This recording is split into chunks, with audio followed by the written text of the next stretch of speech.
Hey everyone, and welcome to Almost Cancelled. I am Peter, that is Connor, and we are going to talk about Better Call Saul. Season 5, Episode 8 is called Bagman.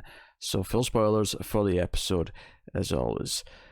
So this episode is Jimmy picking up the $7 million for Lalo's bail, and it turns out to be more of an adventure than he was bargaining for. That's almost exclusively the entire episode. I was almost shocked at one point when it cut back to Kim. There's one scene where it cuts back to it, and it makes sense as a good thematic reason for it. Yeah. But I was surprised though, because up until that point, I was basking in sort of not knowing how she was feeling. I mean, obviously you can make some assumptions, but like we assume she's terrified that Jimmy's not came home, but we don't get to see it yet. So there was kind of a nice. So I almost thought that the entire episode we weren't going to see her again, and it was just going to be next time we'd see, when he finally comes home and she gets to see what's happened or hear what's happened or whatever.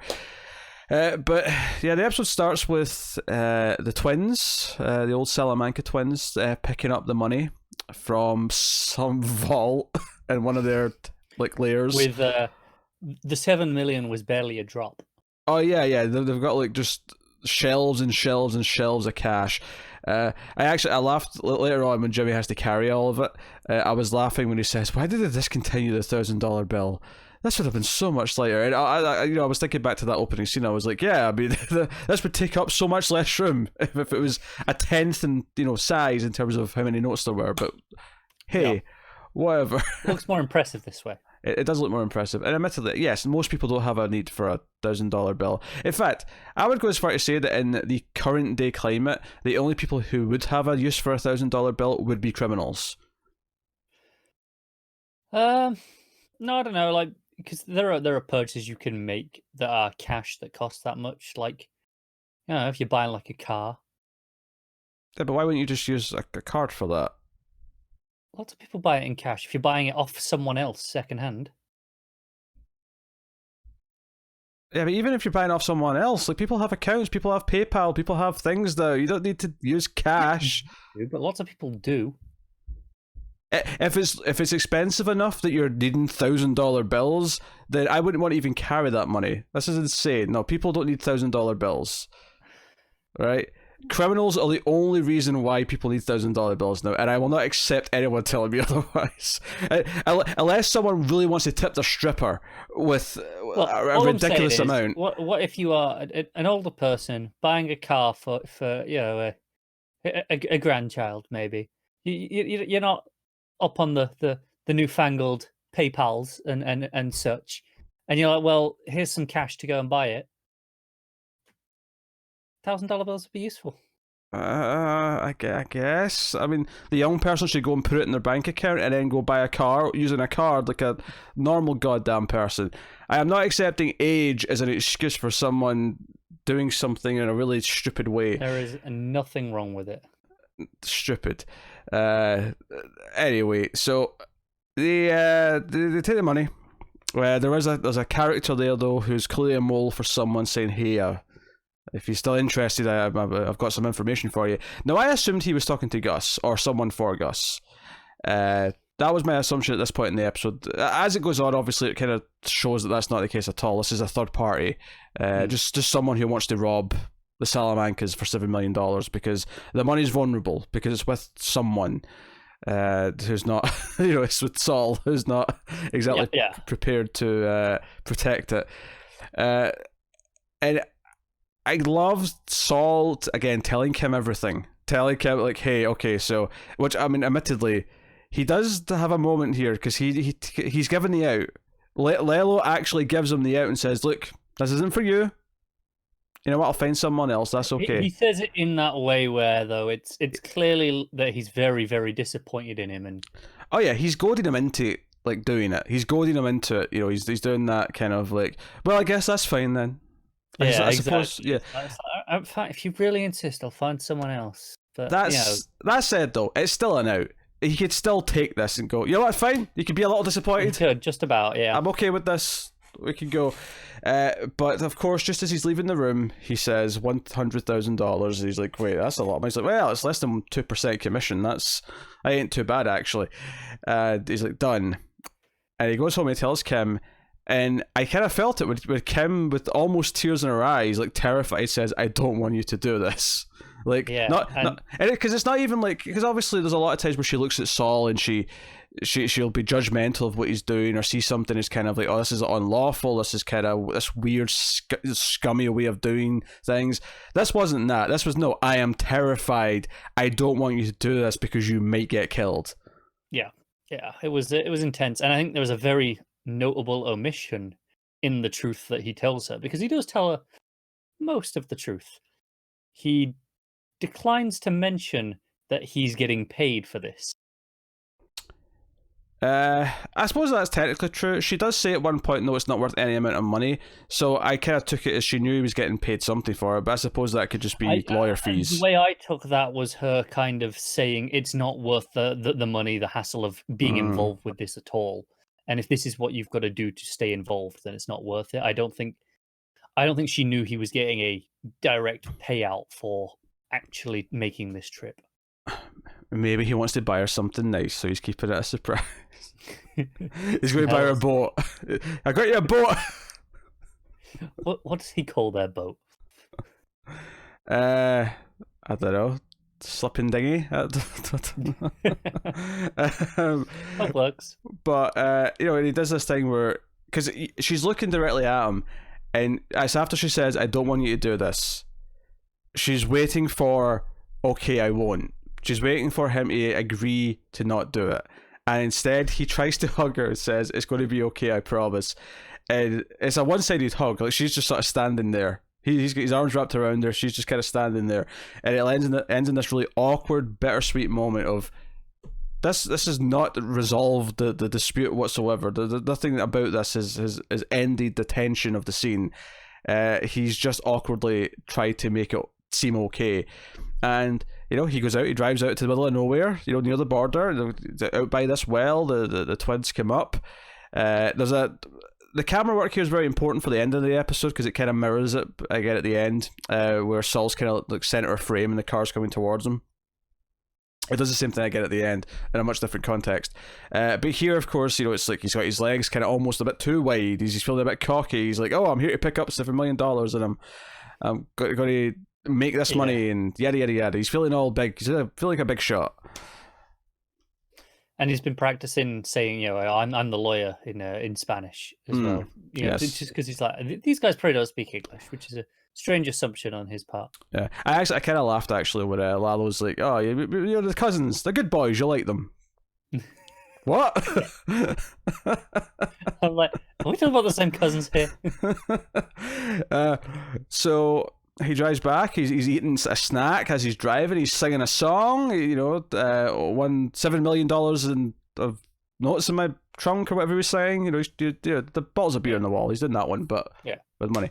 But of course, this car appears behind him, and you know it's someone who's going to try and stop him. And then there's other cars that appear. I like how the second one, he doesn't even notice it. We just kind of see it go past the side window. Yeah, he's oblivious. He's there kind of, you know, sticking his arm out, telling him to go around. And it's just like, this was already clearly sinister. And I think what I love about this is that the second he sees the guys get out the cars with the guns, he starts panicking, and he's like, he's so out of his element. He's so swimming in waters that he is not prepared for, that he is not trained for, that he doesn't understand.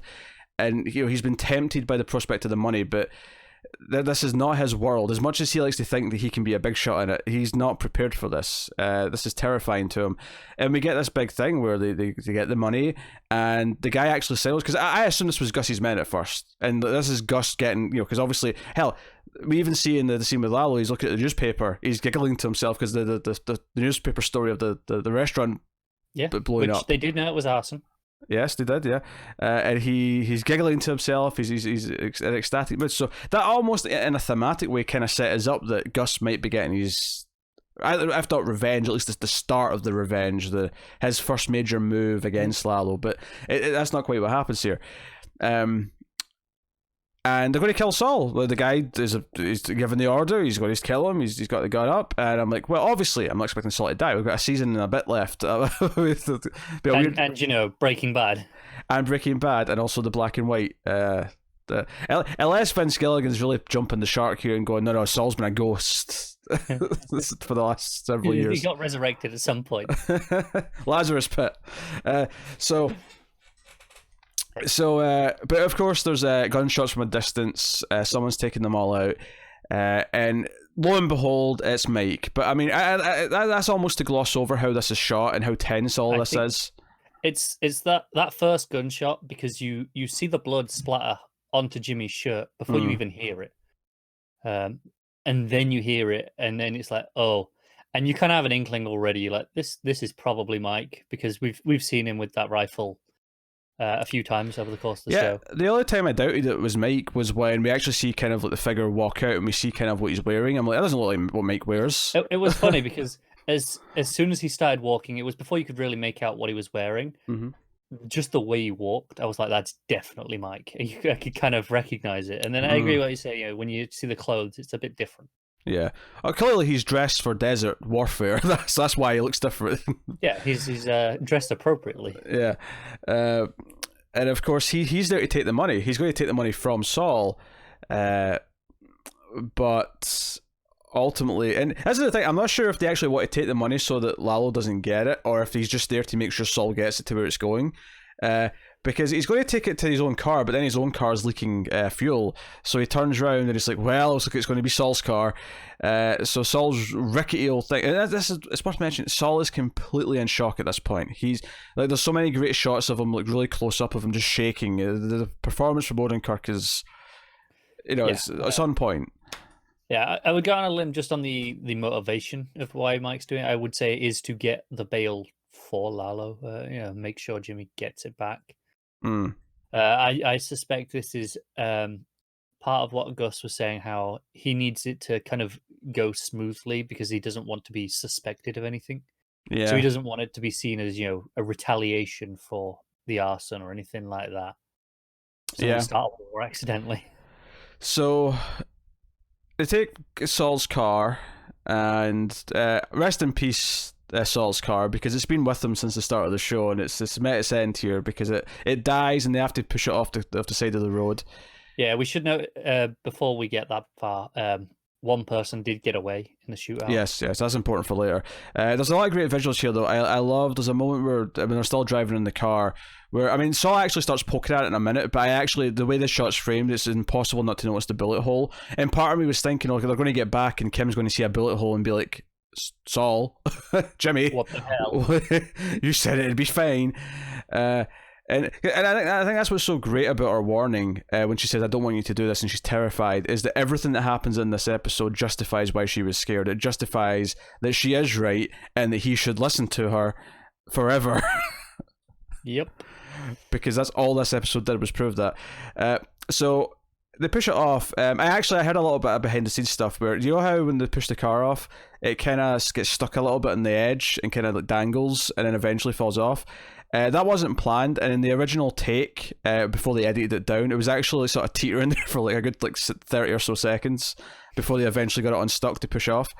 That's all right. Which is I not really like the important, moment but beforehand as well, where they start pushing it, and he's like, "No, wait, I've got to get something," and you know exactly what it is immediately. You know he's going for his travel mug from Kim. Yeah, second best lie in the world, or whatever it said. Yeah. And then the fact that he gets it and it's been shot through, I think is pretty indicative of the state of their relationship. It's a pretty strong, powerful visual metaphor, to say the least. But obviously they've emptied all the necessary things they need. Mike's got his gun and whatever supplies he's got, and he makes Saul carry the money. And I was not expecting the majority of an episode to be dedicated to surviving in the wilderness, because they can't just stay on the road, because as Mike points out, someone got away on this road. They're going to be looking for us. We have to stay away from the road. We have to walk through the desert. So we get them, dehydrating, more than that with the piss in a minute. But we get this, delirious, skin's getting dry, lips are getting crusty. Saul keeps trying to think of ways around having to carry the money because he's really starting to hurt. He's like, oh, maybe we can bury it and come back for it when we've got a car. And Mike, of course, knowing what he's doing, is like, you're never going to find it. There's nothing notable here to signify this is where it is. Like, He's like, there's a tree here, and there's that hill, and he's like, yeah, it's exactly like that tree and hill that we've passed 12 times already. yeah. So really good stuff, and then like he's told not to waste his pee, so he ends up with pee in his his canteen, yeah. And Mike tries to collect some water, but doesn't get a whole lot. There's a wonderful visual thing here actually, where Mike pulls out the I don't even know what you call them, the foil blanket and space blanket. And he's like, hey, I've got two. And it's getting cold because it's night. I mean, even though it's the desert, it gets really cold at night. And he's like, hey, it's going to get cold fast. Do you want this other one? And he says no. And all I could think was Chuck. Because Chuck always had his space blanket, right? That was a big thing during all that. So the visuals at the end in particular where Saul puts it on like a cape. Like, there's so much to dig into there. Because so much of this is like, because he refuses to drink his piss, and don't get me wrong, understandable. Most of us can relate to not wanting to drink your own piss, right, or anyone's piss for that matter. But there is so much of this episode is him like having to kind of accept that he's made this bed and he has to lie in it. And that he made these mistakes, and he's done this to himself. So ultimately, at the end of the episode, when he puts on the silver cape and he drinks his piss finally at the end, it's kind of like him accepting that he did this to himself, and he has to deal with the consequences. That's interesting. I read that differently. Oh, what did you read that as? Over the course of the episode, he is giving up. He is ready to just die, and he's like, "Screw this! I don't care anymore." There is that point where he is just lying on the ground after he's been stabbed. Oh, sure, yeah, that's definitely a part of it. No, I'm not ignoring that because Mike gives him that speech about doing this for the people that he loves. This is why he has to get through this, and obviously he's already found out by this point that Mike has a wife, and I mean that conversation is important for other reasons, but. No, Mike, sorry, Saul, you know what I meant. Saul's got a wife. And so it's never said, he never says he's going to do this for Kim. Mike never even says, do it for your wife. But entirely after that speech that Mike gives about getting back for his family. I mean, we know who Mike's talking about, obviously, he's talking about his granddaughter, yada, yada, yada.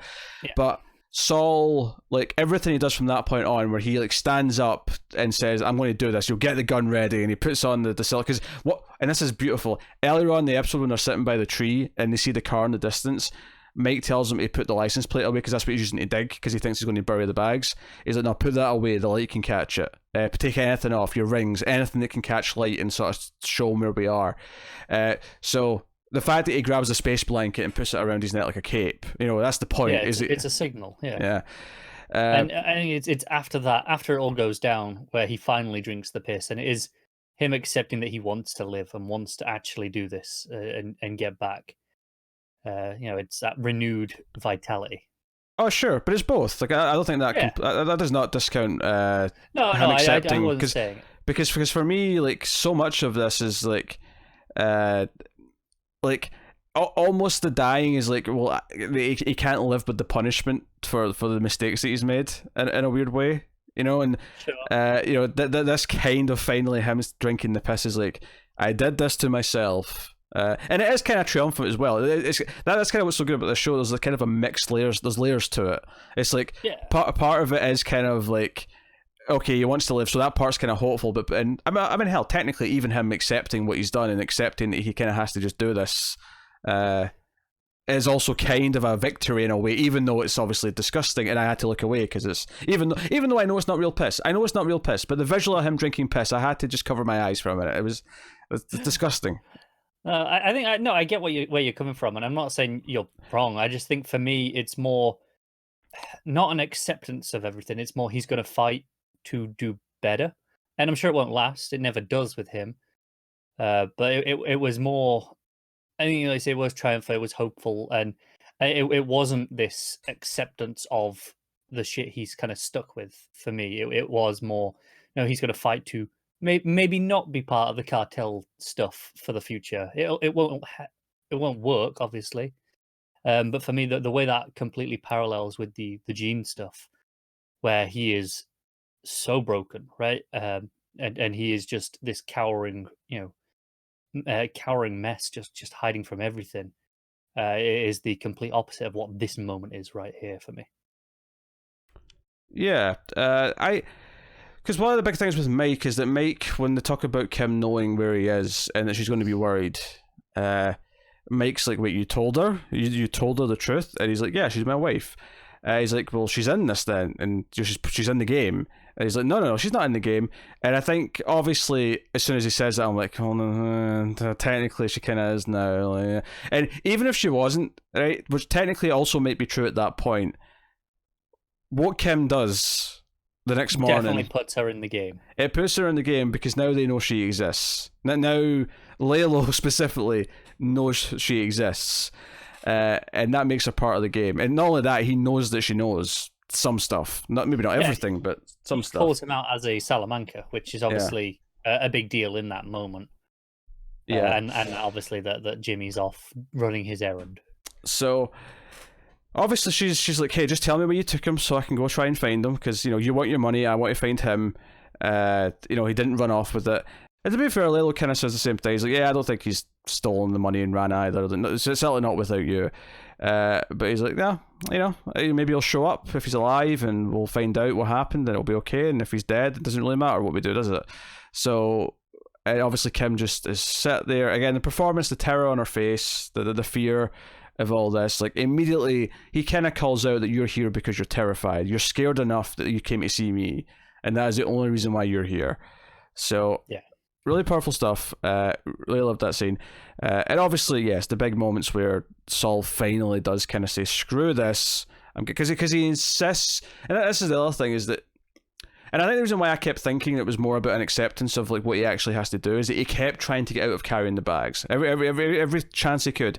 And then eventually he has this idea. He's going to tie them both together, with the hooks, the clasps, and he starts dragging them like a sled. Like he's just, he's dragging them on the ground. And my first thought was, yeah, but what if they rip? You're dragging them over a lot of rocks. Eventually they're going to rip.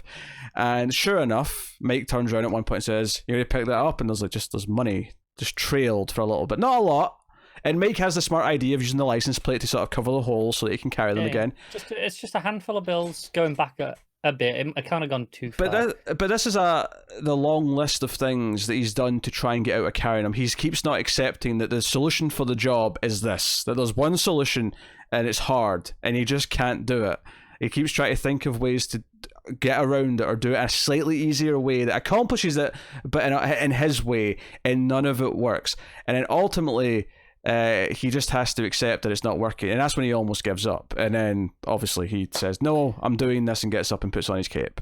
But yeah, so obviously the all the stuff at the end is really well shot.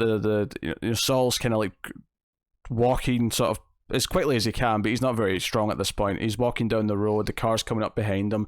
Mike's trying to get a shot off. The car speeds up like he's just going to try and run over Saul, so there's kind of a bit of tension there.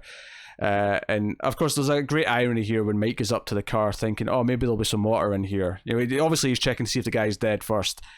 Puts his gun away, looks for any water, and the carton is just ripped apart. Yeah, because the car flips a lot. Yeah, there's a proper stunt here where the car flips when the driver gets hit. So all that stuff looked really good. It was a very visually stunning episode. There were so many shots of spiders in the desert and them kind of sitting in the night time or walking through the endless harsh light, all that stuff. Yeah, for as much as it has a couple of really big character moments, don't get me wrong, and so 2 or 3 key conversations, it's actually a very straightforward episode, and so much of it is just the visual filmmaking of it, and that is not a criticism. It's fantastic. No, there's almost less to talk about because there's not as much to dissect as having 2 full plots going as usual, like usual. But it's actually really important to spend that time doing it, because the weight of this journey and how treacherous it is for the decisions that Saul finally makes to actually stand up and do something, the fear of like really selling the time passing for Kim to worry that he's not made it back, because you could easily cut to the next morning and okay, he's not back, okay, it's time to worry. Do you know what is really funny is near at the start of the episode, obviously before he got into any of this desert stuff, there's a point where Lalo describes the drive that he's got to make, and I'm like, okay, this sounds really detailed and interesting, just in terms of how specific a lot of it is. And then we see it just cut to the next morning with Saul, and he's there, he's at the well already, and I was like, oh man, this is one of the only shows ever where I'm disappointed that we didn't follow some of the drive, just seeing him kind of looking at the landmarks, kind of and going along that route, because I think just in the filmmaking that this show does, could have been a great 40-second sequence. Yeah, but it makes sense. It actually makes sense for the episode because the journey there was easy. It was in a car. It felt like no time at all. The journey back is the one that we spend time on because that's the one that's treacherous. That's the one that feels like an impossible task. Absolutely, and it was never a critique. I was never going to go, it's a problem we never saw that drive. Even at that point in the episode, it was more just I noticed myself kind of going, man, this show could have just showed me that. And there is like no show on earth where I'm going to go, man, I wish they spent more time showing me him driving to this location. Yeah, because even when he's describing it at the start, it's a really long, complex thing. But I never really took it as, oh, we're going to see this whole drive. It could have worked on its own, just as this is all the hoops that he's making Saul jump through. This is what Saul's getting himself into. It kind of just worked in the context of its own sort of outlandish description. But it actually works really well in the context of the episode in the sense that, okay, once there's no car and they have to get back to civilization, okay, that description tells us just how ridiculous. I mean, we can see it's in the middle of nowhere, but that description gives us a good idea of the distance and a good idea of like, okay, this is how far they have to go. Because I mean, the last bit alone was like 30 miles down this road. Yeah, which is not exactly a short walk on its own. No, I mean, at the end of the first day, Mike says they're almost halfway, so it's not like the worst thing ever, but it's enough that it's hard. Halfway in hot desert heat with very little water. Yeah, so no, it's obviously excellent episode. I've seen nothing but praise for this one online. That's phenomenal. Yeah. Today it was such an intense watch, and I think at the end where Jimmy's he's walking out in the road and he's looking like a crazy person, and Mike's there with his gun, and already I think one of the key shots that really stood out to me earlier in the episode was when Mike was handing Jimmy a cap full of water, and even Mike's hands were shaking, like he was struggling. As much as he knows what he's doing, he's better than Jimmy, don't get me wrong. The lack of the water and stuff was getting to him as well. Yeah, he's still a human being. He can do his best to fight it and his best to prepare, but ultimately he's still got the same limits and weaknesses as anyone else. Right. But when Jimmy gets up to go out and he just tells Mike, you want to get that ready. I'm like, he's putting a lot of faith into a man he knows is absolutely exhausted. And Mike misses his first shot, and even though I know, okay, Saul's alive and fine, there's still like a significant amount of tension, which is really impressive. Yeah, and one point I want to make about kind of accepting of the past almost, which goes further, is going back to the space blanket, because I think there's something interesting going with that running thought of him essentially looking like Chuck. I mean, obviously Chuck never grabbed 2 bags of money with him, but him having this space blanket around his head, around his neck, and going down that road, it's hard not to think of Chuck like sort of going out the front door to get the newspaper or something. There was a couple of funny scenes of Chuck doing that in the past, and there's nothing in the moment that says that he's actually accepting his brother or like dealing with his feelings about his brother, but I think that it's interesting that he refused to take it in the first place, even though it was going to make his night more comfortable. I mean, I can't imagine it was that comfortable even with the space blanket, to be honest. So you're in the middle of nowhere, but like he refuses it, and the only reason why he probably does refuse it is out of some weird sort of association he has with that item with his brother and his weird feelings, because we've seen what he's like with Hamlin, we've seen what he's been like.